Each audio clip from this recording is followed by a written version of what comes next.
This little device connects almost everything we do. Learning, working, and even more, how we form opinions. The internet as we knew it, open, messy, with all kinds of knowledge and difference, is currently disappearing.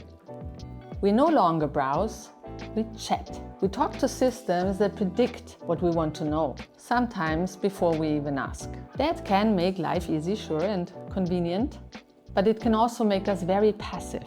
When technology speaks for us, we risk forgetting how to speak with each other, how to speak to power. That's why I think democracy is not something that we have, but a skill, something that we must relearn and practice. Democracy means shaping decisions together, not just having a vote, but having a voice. Democracy means learning to live with difference and still act together.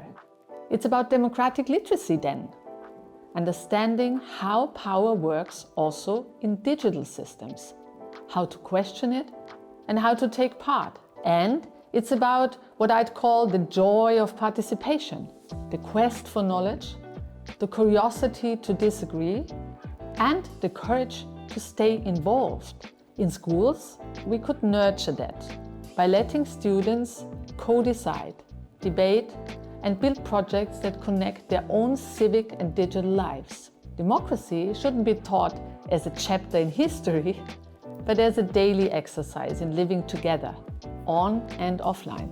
If I were minister for a day, I'd make democracy in the digital age a core topic across school subjects, because the best protection against what some call digital fascism isn't fear or belief, it's practice.